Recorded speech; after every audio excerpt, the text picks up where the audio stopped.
लगातार 35वें महीने equity mutual fund में निवेशकों का भरोसा क्यों है बरकरार? लगातार आ रहे एनएफओ पर भरोसा करें या फिर पुराने फंड में निवेश है बेहतर? नमस्कार, स्वागत है आपका म्यूचुअल फंड दुनिया के सबसे अनोखे कार्यक्रम म्यूचुअल फंड सेंट्रल में। मैं हूं विपुल सिंह। म्यूचुअल फंड निवेश से जुड़ी हर खबर का इस कार्यक्रम में हम करेंगे विश्लेषण। म्यूचुअल फंड कौन से अच्छा प्रदर्शन कर रहे हैं ये भी आपको बताएंगे।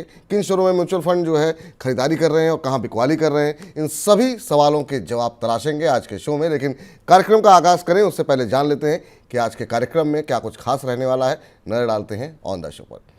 तो ऑन द शो में सबसे पहले आपको बताएंगे कि म्यूचुअल फंड में निवेश, मल्टी कैप फंड के अंदर निवेश में कितना फ़ायदा हो सकता है, मल्टी कैप फंड होते क्या हैं, कौन से सबसे बेहतरीन मल्टी कैप फंड हैं, कौन से फंड मैनेजर यहाँ पर जो है अच्छे रिटर्न दे रहे हैं। इन तमाम विषयों का विश्लेषण जो है आज के इस कार्यक्रम में हम करके आपको देंगे। इसके साथ ही इक्विटी फंड में लगातार जिस तरीके से निवेश बढ़ रहा है उसके मायने क्या निकल करके आ रहे हैं और क्या बाजार की ऊंचाई पर निवेश करना भी चाहिए या नहीं।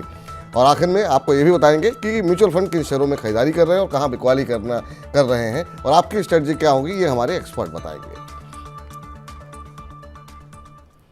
चलिए, तो सबसे पहले आपको रूबरू कराते हैं आज के हमारे खास मेहमान से। हमारे शो की आज हमारी खास मेहमान है certified financial planner Meer Agrawal ji. Meer ji, बहुत बहुत स्वागत है आपका और बहुत लंबे समय बाद आपने समय दिया। हमारे तमाम दर्शक आपका इंतज़ार करते हैं, आपके विश्लेषण का इंतज़ार करते हैं।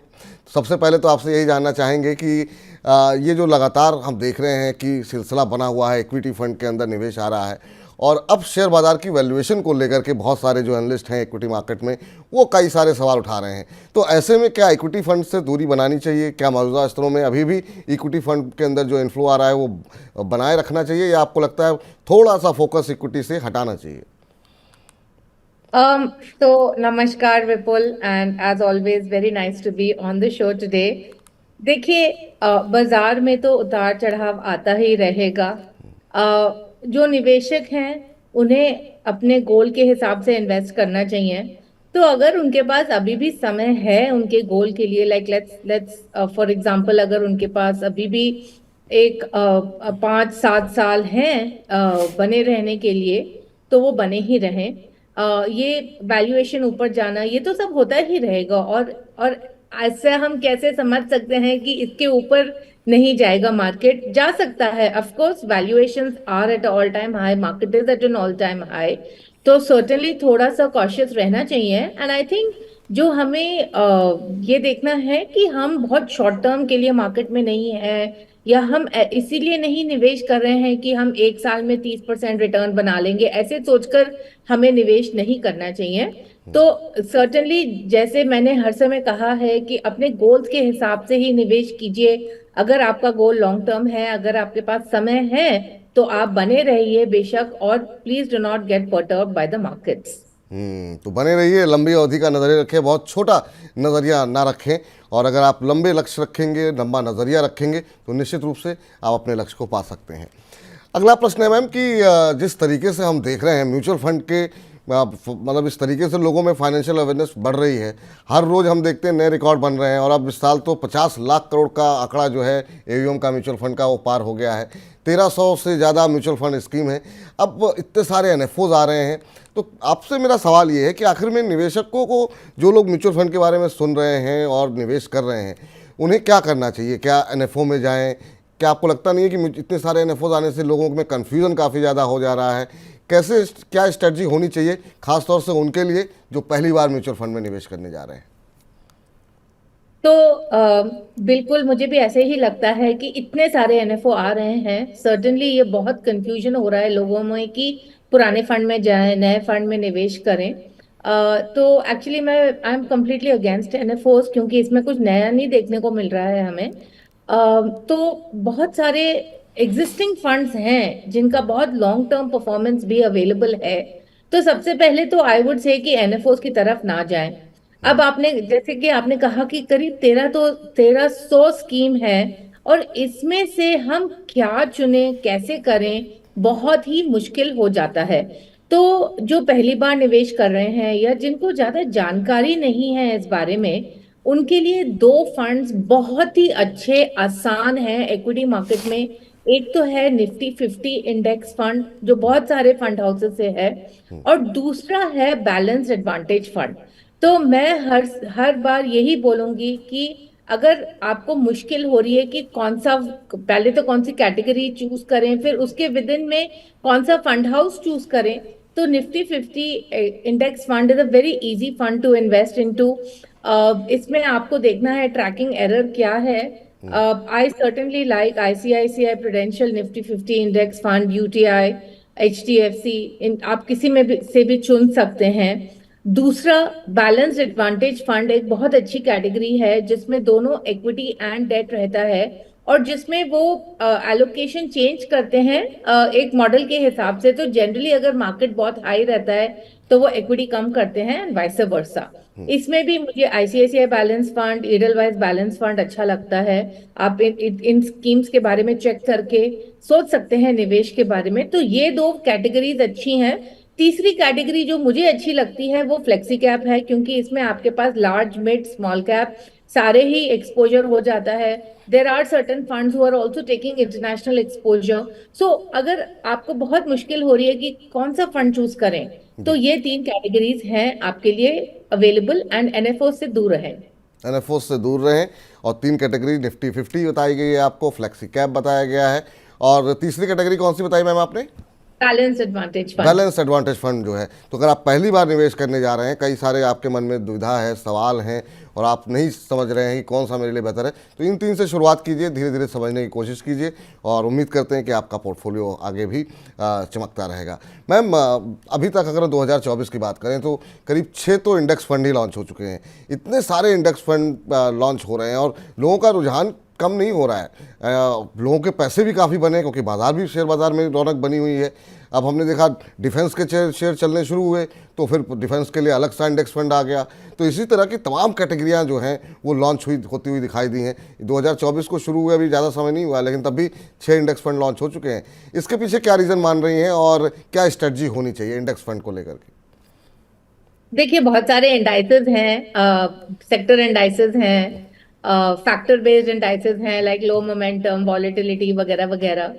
आई फील स्ट्रैटेजी बहुत सिंपल रखनी चाहिए। देखिए, अगर आपके पास एक इंडेक्स फंड है, एक फ्लेक्सी कैप फंड है, और एक मिड कैप और स्मॉल कैप, अगर आपके पास ये चार फंड हैं, ऑनेस्टली आपको और किसी कैटेगरी की जरूरत नहीं है अपने पोर्टफोलियो में। और ये जो हम देख रहे हैं पीएसयू, डिफेंस, या अगर हम फैक्टर बेस्ड देख रहे हैं लो मोमेंटम वगैरह वगैरह, इस सब की आपको कोई जरूरत नहीं है पोर्टफोलियो में, और इससे आपको कुछ इतना ज्यादा बेनिफिट नहीं रहेगा। तो सबसे पहले एक निफ्टी 50 इंडेक्स फंड, एक फ्लेक्सी कैप, एक actively manage mid cap and small cap fund ठीक से परख के देखकर अच्छी तरीके से, मतलब स्टडी करके इसको आप चुनिए। ये बस 4-5 फंड आपके पोर्टफोलियो में काफी हैं। तो ये जो 4-5 कैटेगरी है, इसी को अपने पास रखिए। बहुत ज़्यादा कन्फ्यूज़न जो है मत क्रिएट कीजिए। चूँकि मैम हम ऐसे लोगों की बात कर रहे हैं जो या तो अभी हाल फिलहाल में निवेश जिन्होंने शुरू किया है, या फिर जो शुरू करना चाहते हैं। आपको क्या लगता है कि पहले किन 2-3-4 चीज़ों को ध्यान में रखना चाहिए निवेश करने से पहले? क्या आपने टारगेट पहले सेट करने चाहिए, या फिर जो आपने 3 कैटेगरीज बताई हैं उनमें सीधे निवेश करना चाहिए? क्या कुछ सजेस्ट करेंगे हमारे दर्शकों को आप? तो सबसे पहले तो यही ध्यान में रखना पड़ेगा आपको कि इक्विटी में वॉलेटिलिटी रहती है, उतार चढ़ाव होता रहता है। और स्पेशली अगर आप निवेश कर रहे हैं जब इक्विटी मार्केट में ऑलरेडी लास्ट ईयर इतना अच्छा प्रदर्शन हुआ है, तो सर्टेनली वॉलेटिलिटी तो ज्यादा रहेगी ही at this point in time. तो सबसे पहले तो जब भी आप कोई भी अमाउंट इन्वेस्ट करते हैं, आपको सबसे पहले आपको ये सवाल पूछना पड़ता है आपसे कि किस चीज के लिए आप इन्वेस्ट कर रहे हैं, आपका गोल क्या है, आपका लक्ष्य क्या है, और कितना दूर है ये लक्ष्य, कितने साल हैं, 3 साल, 5 साल, 8 साल, कितने साल हैं इस लक्ष्य को पूरा करने में। एंड सर्टेनली अगर आप इक्विटी मार्केट में निवेश कर रहे हैं तो आपको एटलीस्ट 7 साल का होल्डिंग पीरियड होना है। अगर आप 2-3 साल ही होल्ड कर सकते हैं तो बिल्कुल ही इक्विटी में ना जाएं, क्योंकि 2 to 3 इयर्स में बहुत ज्यादा वॉलेटिलिटी हो सकती है इक्विटी मार्केट में। तो ये बेसिक चीजें आपको ध्यान रखनी है कि आपका गोल क्या है, what is the period to your goal, and can you take the risk as well. तो इन 2-3 चीज़ों का ध्यान रखिए। लक्ष्य सबसे पहले निर्धारित कीजिए, उसके बाद से एक समय सीमा तय कीजिए, उस आधार पर आप निवेश कीजिए। इक्विटी में जा रहे हैं तो जैसा मिंट जी ने कहा, कम से कम 7 साल का नज़रिया अवश्य का होना चाहिए। मैम, ये तो बात हो गई इक्विटी फंड को लेकर के, लेकिन आजकल एक और फंड जो है जिसको लेकर के चर्चा रही है वो है गोल्ड ईटीएफ को लेकर के, और लोगों ने काफ़ी रुचि बढ़ी है सॉवरेन गोल्ड बॉन्ड को लेकर के, गोल्ड ईटीएफ को लेकर के। आपकी क्या राय है कि सोने में किस तरीके से इन्वेस्टमेंट करना चाहिए, डिजिटल या फिजिकल, कौन सा ऑप्शन आपको ज़्यादा बेहतर लग रहा है, और सॉवरेन गोल्ड बॉन्ड में निवेश को लेकर के आपकी राय क्या है? तो मैं सॉवरेन गोल्ड बॉन्ड ही रेकमेंड करना चाहूंगी। वो इसीलिए कि जब आप सोना खरीदते हैं, अगर आप जेवर खरीदते हैं, तो इसमें बहुत ज्यादा कॉस्ट लग जाता है। करीब 30% का कॉस्ट लग जाता है, जो वेस्टेज चार्जेस, मेकिंग चार्जेस वगैरह वगैरह सब मिल मिलाकर। तो 25 से 30% उसी में ही चला जाता है। तो इसीलिए मैं उसको बिल्कुल वर्थ इट नहीं समझती हूँ। अगर आपको गोल्ड में इन्वेस्टमेंट के तौर पर करना है, तो सॉवरेन गोल्ड बॉन्ड सबसे अच्छी स्कीम है। वो इसीलिए क्योंकि एक तो इसका जो रिटर्न है is completely tax free, it's zero cost. Of course 8 years का लॉक इन है, बट अगर आपका उतना, आप उतने समय तक इसमें मतलब निवेश कर सकते हैं, तो ये बहुत ही अच्छी स्कीम है, क्योंकि इसमें रिटर्न टैक्स फ्री है, इसमें जीरो कॉस्ट है। तो आपके लिए सारे ही बेनिफिट इस स्कीम में अवेलेबल हैं। हम्म, तो ये बात यहाँ पर निकल करके आती हुई मैम, एक अगले प्रश्न पर जाएं उससे पहले एक छोटा सा प्रश्न है। इक्विटी पे हमने काफ़ी बात की है, क्या ये सही समय है कि अब थोड़ा सा कितना फीसद एक्सपोजर जो है वो डेट फंड की तरफ होना चाहिए, और अगर हम एक आइडियल पोर्टफोलियो बना रहे हैं तो उसमें गोल्ड की हिस्सेदारी कितनी होनी चाहिए, डेट फंड कितना होना चाहिए, इक्विटी में कितना निवेश होना चाहिए, क्या स्ट्रेटजी रही? क्योंकि इधर तो इक्विटी में इतने पैसे बने हैं कि लोगों ने तो डेट फंड से पैसे निकाल निकाल के इक्विटी फंड में डाले हैं। ये तो हर बार होता ही है, जब मार्केट ऊपर होता है तो बहुत जरूरी है कि हम अपना एसेट एलोकेशन फॉलो करें। वो इसीलिए क्योंकि जब हम ऐसे करते हैं और सडनली अगर अभी मार्केट गिर गया, तो फिर हमें बहुत ज्यादा लॉस हो जाएगा। तो इसीलिए बहुत जरूरी है कि हमें ये सोच के रखना है कि हमारे पोर्टफोलियो में हमें कितना इक्विटी में डालना है, कितना डेट में और कितना गोल्ड में। Now actually this is based on your financial goals. Typically तो मतलब अगर आपके सारे गोल्स 3-4 साल में हैं, तो आप इक्विटी में नहीं डाल सकते हैं। तो सबसे पहले ये जो एसेट एलोकेशन होता है, ये आपके गोल्स के हिसाब से होता है। बट काफी सारे लोग हैं जिनको फिर भी लगता है कि हम कहाँ से शुरुआत करें। तो मैं ये कहना चाहूंगी कि अगर आप कंजर्वेटिव इन्वेस्टर हैं, जी। एटलीस्ट आपको 30% इक्विटी में रहना चाहिए। गोल्ड में जनरली फॉर ऑल इन्वेस्टर्स आई से 15% मैक्सिमम एलोकेशन। अगर आप कंजर्वेटिव इन्वेस्टर हैं तो 30% in gold, I am sorry 30% in equities. अगर आप aggressive हैं, of course you can then do even 70%.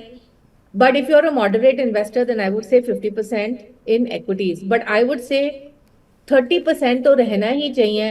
लोग बहुत बात करते हैं equities के बारे में, बट ज्यादातर मैंने क्या देखा है कि उनके पोर्टफोलियो में 10% से कम का एलोकेशन होता है, राइट? एंड इतना कम एलोकेशन से आपका इक्विटी कितना भी बढ़ जाएगा, आपका वेल्थ इतना नहीं ग्रो हो पाएगा। तो अच्छा एलोकेशन कीजिए in the right equity as well. तो सही एलोकेशन करेंगे तो सही तरीके से आपकी वेल्थ जो है वो बढ़ती हुई दिखाई देगी। ये राय निकल कर के आती हुई मैम, हमने 2023 के अंदर बहुत सारे ट्रेंड देखे। पहले लोगों ने लार्ज कैप में लगाने शुरू किए, फिर लोगों ने मिड कैप स्मॉल कैप में लगाया, और स्मॉल कैप के कितने फंड हैं उसमें लोगों ने अच्छे खासे पैसे बनाए, क्योंकि शेयरों में काफ़ी अच्छी तेज़ी देखने को मिली। 2024 की अगर बात करें तो यहाँ पर अब किस तरह के आपको ट्रेंड दिखाई दे रहे हैं? कौन से ट्रेंड को फॉलो करना चाहिए, क्या स्ट्रेटजी होनी चाहिए, क्या चलता हुआ दिखाई दे रहा है आपको 2024 में? देखिए, मैं तो एक ही ट्रेंड बोलूंगी कि आपको अपने अपने गोल्स के हिसाब से करना चाहिए। ट्रेंड्स तो आएंगे, ट्रेंड्स तो जाएंगे। अगर हम ट्रेंड्स के हिसाब पर अपना पोर्टफोलियो बनाएंगे कि अभी हमने स्मॉल कैप में डाला, अब लार्ज कैप ज्यादा बेहतर कर रहा है, तो फिर हम लार्ज कैप में शिफ्ट करेंगे। ऐसे में actually this moving in moving out से बिल्कुल कभी पैसे नहीं बनते हैं, राइट? एक ही चीज से पैसे बनते हैं कि आप अपने गोल के हिसाब से इन्वेस्ट कीजिए, अपने रिस्क के हिसाब से इन्वेस्ट कीजिए, उसमें आपके पैसे बनेंगे। सर्टेनली टैक्टिकल एलोकेशन के हिसाब से अगर आप मतलब मार्केट्स में हैं और आपको लगता है कि हम थोड़ा टैक्टिकल एलोकेशन करना चाह रहे हैं, तो उसके लिए कुछ may be 10% of the portfolio आप अलग रखिए। देखिए कि मतलब कि कैसे स्टॉक्स में बढ़ोतरी हो रही है, और उसके हिसाब से आप थोड़ा टैक्टिकल एलोकेशन कर सकते हैं। बट मैं मतलब सच्ची में ज्यादा लोग ये कर नहीं पाते हैं, और इसमें आपको एक एडवाइजर की जरूरत पड़ेगी। अपने खुद से तो ये करना थोड़ा मुश्किल ही है। तो मैं तो यही कहूंगी कि जस्ट फॉलो आपका जो रिस्क प्रोफाइल है और आपका जो गोल है। जी, चलिए, तो ये यहाँ पर बातचीत होती हुई और आगे बढ़ते हैं अब और अगले सेगमेंट का रुख करते हैं। और ये सेगमेंट होता है कि हम जानने की, बताने की आपको कोशिश करते हैं कि किसी एक तरह के फ़ंड को पकड़ करके कि उसमें सबसे बेहतरीन फ़ंड कौन से हैं, किस तरह के रिटर्न देखने को मिल रहे हैं, 1 साल में कितना रिटर्न, 3 साल में कितना रिटर्न, 5 साल में कितने रिटर्न देखने को मिले। तो आज की जो हमारी चर्चा होने जा रही है वो होने जा रही है मल्टी कैप फंड को लेकर के। मैम, आज के तमाम ग्राफिक्स के जरिए हम जरा दर्शकों को बताएं, उससे पहले हम एक टिप्पणी आपसे चाह रहा था, लेकिन चलिए अब ग्राफिक्स आ गए स्क्रीन पर, तो पहले बता दें। तो मल्टी कैप फंड में क्वांट एक्टिव जो है नंबर 1 पे इस समय निकल कर के आया है। यहाँ पर आप देखिए कि 1 साल के अंदर 48% का रिटर्न यहाँ पर देखने को मिला है। 3 साल में औसत जो रिटर्न आया है वो 30% का है। 5 साल में भी 30% के आसपास का रिटर्न है। तो काफ़ी शानदार रिटर्न यहाँ पर आते हुए दिखाई दे रहे हैं। संजीव शर्मा, वसव सहगल, अंकित पांडे, ये फंड मैनेजर हैं जो आपके पैसे को मैनेज करते हैं। तो काफ़ी अच्छा प्रदर्शन यहाँ पर देखने को मिला है। वहीं महिंद्रा मनुलाइफ मल्टी कैप की अगर बात करें तो मनीष लोढ़ा और फातिमा पाचा इनको मैनेज कर रहे हैं, और यहाँ पर 1 साल के अंदर 50% से ज़्यादा का रिटर्न। हालांकि 3 साल में जो एवरेज आया है वो करीब 27% के आसपास का है, और 5 साल में करीब 25% के आसपास का। निपॉन इंडिया मल्टी कैप की बात करें तो यहाँ पर भी हमने देखा कि 40% से ऊपर का ही रिटर्न है, 45% का रिटर्न देखने को मिल रहा है। 3 साल में यहाँ भी 30% से ऊपर का रिटर्न है। वहीं अगर 5 साल के एवरेज की बात करें तो करीब 21.29% का रिटर्न आता हुआ दिखाई दिया है। इसके अलावा बड़ौदा बीएनपी की बात करें तो संजय चावला, संदीप जैन इसको मैनेज कर रहे हैं। यहाँ हालांकि 40% के आसपास ही हम देख रहे हैं, यहाँ पर भी रिटर्न आता हुआ दिखाई दिया है। और 3 साल में करीब 23% और 5 साल में करीब 21%। इन्वेस्को में अमित निगम और धीमांत कोठारी जी इसको मैनेज कर रहे हैं। करीब 40% का रिटर्न यहाँ पर भी है। हालांकि 3 साल का एवरेज रिटर्न थोड़ा सा कम है, 20% के आसपास का, और 5 साल में अगर हम देखें तो वहाँ पर भी 20% के आसपास का रिटर्न औसत जो है देखने को मिल रहा है। तो ये है वो तमाम मल्टी कैप फंड। मैम, आपसे जानना चाहेंगे पहले तो कि क्या कुछ राय आपकी रहेगी मल्टी कैप फंड के बारे में, आप कैसे देख रही हैं, और उसके बाद से इन फंड्स में आपके पसंदीदा फंड कौन से हैं। तो मैम, ये मल्टी कैप फंड देखे हमने जो है काफ़ी अच्छे रिटर्न यहाँ पर आते हुए दिखाई दिए हैं। पहले तो आपसे समझना चाहेंगे कि मल्टी कैप फंड को आप किस तरीके से देख रही हैं, किस तरह के निवेशकों को इसमें इन्वेस्ट करना चाहिए, और ये जो हमने लिस्ट दिखाई है उसमें आपका पसंदीदा मल्टी कैप फंड कौन सा होगा। तो एक्चुअली विपुल जी, मुझे मल्टी कैप फंड्स इतने पसंद नहीं है। वो इसीलिए क्योंकि मल्टी कैप में काफी रिस्ट्रिक्शन है। एक तो in each of the market caps like large cap, mid cap, small cap में 25-25% आपको इसमें डालना पड़ेगा। मतलब फंड मैनेजर को इसमें 25% इन ईच मार्केट कैप डालना पड़ेगा। I prefer flexi cap funds, because flexi cap funds में फंड मैनेजर के पास फ्लेक्सिबिलिटी होती है कि वो कौन से मार्केट कैप वगैरह में ज्यादा डाल सकते हैं। अगर आपको मल्टी कैप फंड करना ही है तो yes, Invesco multi cap is good, ICICI multi cap is good, but my preference would still be for the flexi cap funds, and with in flexi cap of course Parag Parekh flexi cap is my all time favourite. Ma'am, अगर multi cap और flexi cap में अगर हम तुलना करें, क्योंकि हमारे दर्शक सुन रहे होंगे, तो थोड़ा सा अगर आप और एक्सप्लेन कर सकें कि दोनों में बेसिक डिफरेंस क्या होते हैं और किस तरह के निवेशकों को किस तरफ जाना चाहिए।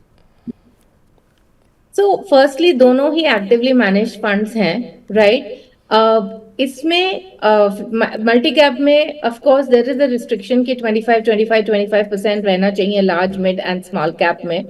And hence I would say कि अगर आप एक्टिवली मैनेज फंड देख रहे हैं, जहां अब एक्टिवली मैनेज फंड का यही मतलब होता है कि एक फंड मैनेजर है जो मैनेज कर रहा है, और अगर आप उस टाइप ऑफ स्टाइल में जा रहे हैं तो आपको ऐसे फंड में जाना चाहिए जहां पर फंड मैनेजर को फ्लेक्सिबिलिटी हो कि वो कौन से स्टॉक में निवेश करें। So I would any day prefer the flexi cap fund over the multi cap fund. ठीक, तो फ्लेक्सी कैप फंड जो है वो मैम को ज़्यादा पसंद है। मल्टी कैप के मुकाबले, क्योंकि वहाँ पर जो है इसी किसी तरह की रेस्ट्रिक्शन वाली चीज़ जो है वो वहाँ पर नहीं है। चलिए अब ज़रा आगे बढ़ते हैं और आगे बढ़ कर के ज़रा उन म्यूचुअल फंड के बारे में बात करते हैं, नहीं उन शेयरों के बारे में बात करते हैं जहाँ पर कि म्यूचुअल फंड खरीदारी कर रहे हैं या बिकवाली कर रहे हैं, और क्या स्ट्रेटजी आपकी होनी चाहिए ये भी हम आपको बताएंगे। तो ये देखिए, सबसे पहले बात करते हैं कि जनवरी महीने में करीब 58% शेयरों में म्यूचुअल फंड ने खरीदारी की है, और इसमें सबसे ज़्यादा खरीदारी देखने को मिली है वो एशियन पेंट्स शामिल रहा है, और इसमें करीब जो है 3.6 करोड़ के शेयर जो है खरीदे गए हैं। इसके अलावा आयशर मोटर्स में अच्छी बाइंग देखने को मिली है म्यूचुअल फंड की तरफ से। मारुति की जो है एक तरीके से हम देखें कि यहाँ पर भी करीब 4 करोड़ शेयर जो है मारुति के खरीदे गए हैं। तो जो थीम निकल के आई है वो ये है कि ऑटो शेयरों में एक बार फिर से म्यूचुअल फंड बुलिश थोड़े से दिखाई दे रहे हैं, और इसके अलावा बैंकों में थोड़ा सा रुझान सकारात्मक हुआ है। कोटक महिंद्रा बैंक जो है आप देख सकते हैं, एचडीएफसी बैंक, नतीजे खराब रहे थे, शेयर में गिरावट देखने को मिली, और उसके बाद से हमने देखा कि तमाम जो म्यूचुअल फंड्स हैं उस गिरावट का फ़ायदा उठाते हुए दिखाई दे रहे हैं। और आप चार्ट्स में भी देख सकते हैं कि किस तरीके से लोअर लेवल से यहाँ पर रिकवरी देखने को मिली है, चाहे वो एशियन पेंट्स हो, वो चाहे फिर मारुति हो, या फिर आयशर मोटर्स पर आपकी स्क्रीन पर है चार्ट्स आप देख सकते हैं। मैम ये क्या इंडिकेशन, क्या इसको देखना चाहिए, नहीं देखना चाहिए, और इसके आधार पर अपनी कोई स्ट्रेटजी बनानी चाहिए? आप कैसे देखती हैं इस तरह के डेटास को? बिल्कुल नहीं। एज अ रिटेल इन्वेस्टर, अगर हमने फंड मैनेजर को ये रिस्पॉन्सिबिलिटी सौंपी है कि आप हमारे लिए रिटर्न बनाएं, तो वो अपने आप से परख कर वो अपना एनालिसिस वगैरह कर ही रहे होंगे। इसमें आई डोंट थिंक कि इंडिविजुअल्स को पढ़ना चाहिए, और इसके ऊपर अगेन स्ट्रैटेजी बनानी इंडिविजुअल्स के लिए तो बहुत ही मुश्किल है, क्योंकि मैं आपको बता रही हूँ कि सब लोग ये देखते हैं कि निवेश कब हो रहा है, बट कोई ये नहीं देखता है कि एग्जिट कब हो रहा है। तो आप सभी के लिए ये दरख्वास्त है कि इसको देख करके अपनी कोई पोजीशन आप लोग मत बनाइए, क्योंकि म्यूचुअल फंड आज खरीद रहे हैं और हो सकता है कि कोई खबर नेगेटिव हो, वो लोग 2 दिन बाद बेच देंगे और आप के पास वो शेयर रह जाएगा, तो आप नुकसान में हो सकते हैं। हाँ, आंकड़ों के लिहाज से, जानकारी के लिहाज से आप निश्चित रूप से इन तमाम आंकड़ों को देख सकते हैं, लेकिन इसके आधार पर कोई स्ट्रेटजी मत प्लान कीजिए। अब जरा उन शेयरों पर नजर डालते हैं जहां पर भी म्यूचुअल फंड की तरफ से बिकवाली की गई है, और उसमें हमने देखा कि वो शेयर शामिल हैं जिनमें कि अच्छी खासी तेज़ी आ चुकी थी। जी हाँ, अदानी पोर्ट के अंदर हमने देखा कि काफ़ी तेज़ी के साथ बढ़त देखने को मिली है, तो अब वहाँ पर थोड़ी सी बिकवाली म्यूचुअल फंड की तरफ से की गई है। तो यहाँ पर अदानी पोर्ट के अलावा जरा स्क्रीन पर बाकी कंपनियाँ लेकर के आइए। बीपीसीएल, जी हाँ, बीपीसीएल के अंदर बिकवाली की गई, काफ़ी शानदार मूव रहा है। तो ये देखिए कितने स्मार्टली जो है, जब शेयरों में अच्छी खासी तेज़ी आ गई है और कच्चे तेल की कीमतों में थोड़ी सी नरमी देखने को मिली, तो फिर म्यूचुअल फंड की तरफ से यहाँ पर बिकवाली देखने को मिली है। तेल गैस शेयरों में सबसे ज़्यादा बिकवाली की गई, क्योंकि रैली भी काफ़ी शानदार थी। ओएनजीसी में भी हम देख रहे हैं कि शेयर जो है वो बेचे गए हैं। इसके अलावा जहाँ पे बिकवाली की गई है उसमें टाटा मोटर्स में बिकवाली की गई है। टाटा मोटर्स में बिकवाली की गई है क्योंकि टाटा मोटर्स के नतीजे काफ़ी शानदार रहे थे, शेयर में काफ़ी अच्छा मूव था, और यहाँ पर मुनाफा वसूली की जा रही है। एनटीपीसी पूरे पावर पैक में काफ़ी शानदार तेज़ी देखने को मिली है, और अब थोड़ा सा प्रॉफिट बुकिंग जो है यहाँ पर म्यूचुअल फंड की तरफ से की जा रही है। तो ये देख सकते हैं आपकी सबसे ज़्यादा बिकवाली जो की गई है वो एनटीपीसी में ही की गई है, और खैर शेयर चला भी बहुत तेज़ी के साथ था। तो ये वो तमाम आंकड़े हैं जिन पर आप सिर्फ नज़र रखने के लिए नज़र रखते हैं, ताकि आप के पास जानकारी जो है वो पूरी मिलती हुई दिखाई दे। चलिए अब चलते हैं हमारे आज के आखिरी सेगमेंट में, जिसमें कि जो आप लोगों ने हमें सवाल भेजते हैं बड़ी संख्या में, उनमें से सारे सवाल तो नहीं डिस्कस कर पाएंगे, लेकिन हाँ कुछ एक सवाल अवश्य हम डिस्कस करेंगे। सूर्योदय सिंह जी हैं पटना से मैम, और इन्होंने अपना प्रश्न हमें भेजा है। कह रहे हैं कि मेरा 5 साल का बेटा है और 9 साल की बेटी है, और कह रहे हैं कि अपने निवेश को बड़ा करने के लिए फिक्स रिटर्न वाली सरकारी जो उत्पाद हैं, प्रोडक्ट हैं, उनमें मैं इन्वेस्ट करूं, या फिर मुझे भी इक्विटी म्यूचुअल फंड में निवेश करना चाहिए। तो फाइनेंशियल अवेयरनेस जो बढ़ रही है उसका ये फ़ायदा है, वरना ज़्यादातर छोटे शहरों के लोग काफ़ी लंबे समय तक किसान बचत पत्र और तमाम एफडी पर ही भरोसा करते थे, लेकिन ये अभी थोड़ा सा आपसे राय लेना चाह रहे हैं। तो बिल्कुल आपको थोड़ा तो इक्विटी में निवेश करना ही पड़ेगा। आजकल अगर हम एजुकेशन का कॉस्ट देखें तो काफ़ी ज़्यादा है, सबसे पहले तो। दूसरा, एजुकेशन इन्फ्लेशन जो है इंडिया में वो है 10% प्लस, राइट। सो उसके हिसाब से अगर आप फिक्स रिटर्न में निवेश कर रहे हैं तो ये 10% इन्फ्लेशन है, इसको आप बीट नहीं कर पाएंगे। तो इसकी वजह से आपको इक्विटी में एक्सपोजर लेना पड़ेगा। What I will actually suggest is कि सिंस आपने ज्यादातर अभी तक फिक्स रिटर्न इन्वेस्टमेंट्स ही किए हैं, आई विल सजेस्ट कि पहले आप बैलेंस एडवांटेज फंड में निवेश कीजिए, क्योंकि इसमें आपको डेट एंड इक्विटी दोनों मिल जाएगा। और अगर आप इक्विटी का रिस्क ले सकते हैं और इसमें भी आप चाहते हैं कि थोड़ा सा लो रिस्क हो, then I will suggest Nifty 50 index fund.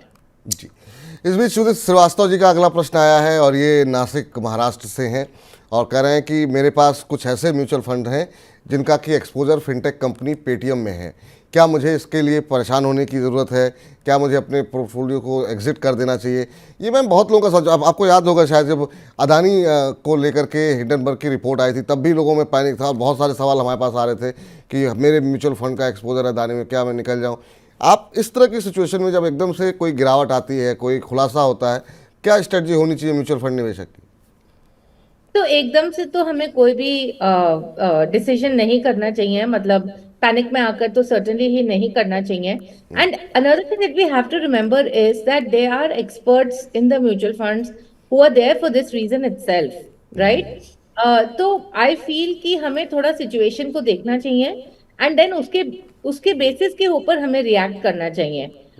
Generally, I want to say this, that the mutual fund industry is one of the most regulated sector in India, and I generally believe कि ऐसी I mean, yes, it is worrisome, but I feel कि we should have belief in the mutual fund, and हमें panic में आकर कोई decision नहीं लेना चाहिए, थोड़ा वेट एंड वॉच वाला अप्रोच करना चाहिए। तो वेट एंड वॉच वाली अप्रोच जो है रखनी चाहिए, ये फिलहाल राय निकल के आती हुई। और अगला प्रश्न जो है वो रितिका ने भेजा है, हमें लखनऊ से हैं, कह रही हैं कि इमरजेंसी कॉर्पस बनाने के लिए क्या मुझे डेट म्यूचुअल फंड में निवेश करना चाहिए, और अगर निवेश करने के लिए वो जानना चाह रही हैं कौन से डेट म्यूचुअल फंड में मुझे पैसे लगाने चाहिए। तो इमरजेंसी कॉर्पस के लिए टिपिकली ऐसा होता है कि इमरजेंसी कॉर्पस ऐसा होता है कि हमें उसमें से इजीली पैसे निकाल लेने चाहिए, राइट? अगर कुछ दुविधा आए या कुछ प्रॉब्लम आए, then we should be able to access that corpus very easily, right? तो उस हिसाब से एक्चुअली मेरा रिकमेंडेशन रहता है कि आप एफडी में पैसे डालिए। वो इसीलिए क्योंकि बैंक का एफडी आप ऑनलाइन भी तोड़ सकते हैं एंड उसमें से पैसे निकाल सकते हैं। दूसरा, आप लोन अगेंस्ट एफडी भी ले सकते हैं। ऑफ कोर्स अगर आप म्यूचुअल फंड की ओर देख रही हैं तो लिक्विड फंड अवेलेबल है जिसमें आप निवेश कर सकते हैं, but I would still between both of them you can choose, थोड़ा आप एफडी में डाल दीजिए और थोड़ा आप लिक्विड फंड में डाल दीजिए। चलिए, तो ये स्ट्रेटजी रितिका आपके लिए है। और भी बहुत सारे सवाल आए हुए हैं मैम, लेकिन समय की थोड़ी सी कमी है और आपका भी कार्यक्रम व्यस्त रहता है। बहुत बहुत शुक्रिया मैम, बहुत बहुत धन्यवाद आज की इस चर्चा में जुड़ने के लिए, और उम्मीद है कि समय समय पर आप थोड़ा बहुत समय मनी9 को आगे भी देती रहेंगी। बहुत बहुत धन्यवाद आपका। तो चलिए, फिलहाल म्यूचुअल फंड सेंट्रल को यहीं पर समाप्त करते हैं, लेकिन म्यूचुअल फंड से जुड़े अगर आपके पास भी कोई सवाल हैं तो आपको बता दें कि हर बुधवार को शाम को 4 बजे हमारा जो हेलो मनी9 है शाम को, उसमें हम काफ़ी डिटेल में बातचीत करते हैं। तो अपने प्रश्न जो आज हम डिस्कस नहीं कर पाए हैं वो हम बुधवार को डिस्कस कर लेंगे। तो अपने प्रश्न आप हमें लगातार 9311211874 पर भेजते रहिए। मुझे इजाज़त दीजिए, और अभी तक आपने अगर मनी9 के ऐप को डाउनलोड नहीं किया है तो तुरंत डाउनलोड कर लीजिए, क्योंकि ये शो सिर्फ ऐप पर ही उपलब्ध है। मुझे इजाज़त दीजिए, नमस्कार।